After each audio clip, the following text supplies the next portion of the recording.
Dans le monde, une personne sur 4 consomme des plantes médicinales chinoises.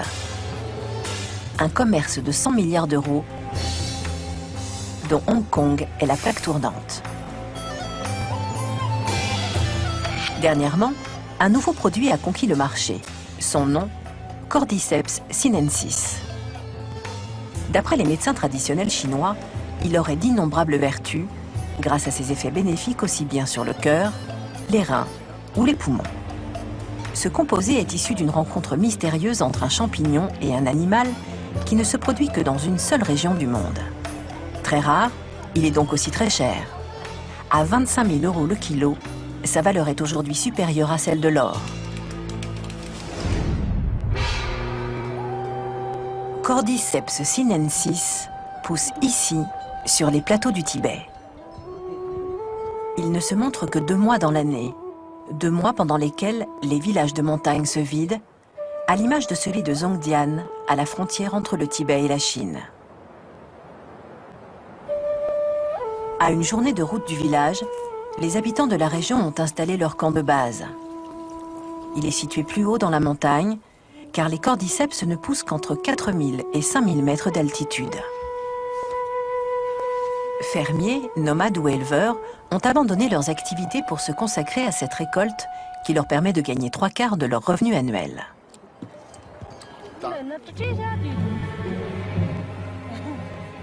La journée du cueilleur se passe au ras du sol.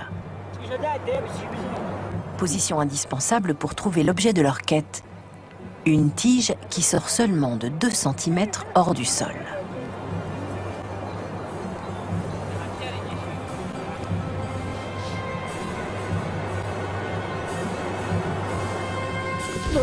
Regarde, en voilà un, ici.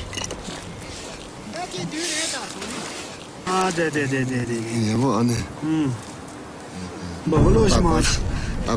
oui, attention, il est fragile.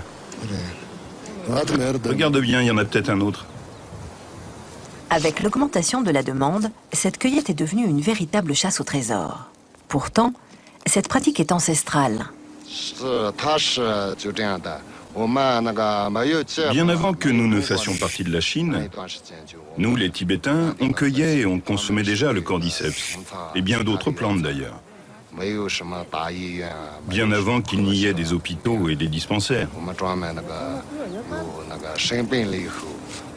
Lorsque nous sommes malades, nous en prenons et c'est ainsi que nous guérissons. On peut le faire mijoter dans la soupe de poulet ou dans un plat de porc.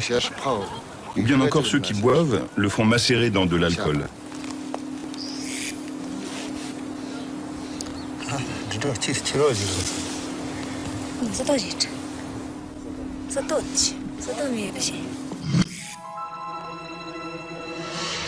Ces 2 parties distinctes forment le corps du Cordyceps sinensis.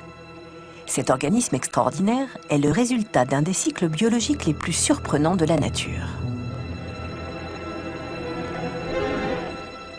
C'est une alchimie entre un champignon, ce fin tube noir à une extrémité, et une chenille pour le reste du corps.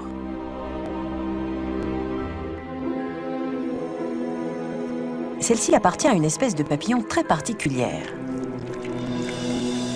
Elle se déplace sous terre, creuse des galeries et se nourrit entre autres d'un champignon qui est en fait un parasite. Après une dizaine de mues, elle se positionne tête en haut, prête à se transformer enfin en papillon.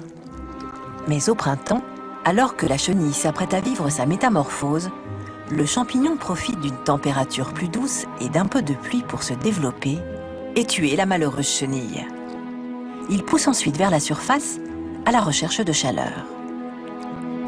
Cordyceps sinensis résulte donc de la fusion d'une chenille momifiée et d'un champignon parasite.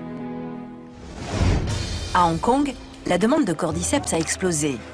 La rareté du produit affole les marchés et il se revend aujourd'hui 10 fois plus cher que le célèbre ginseng.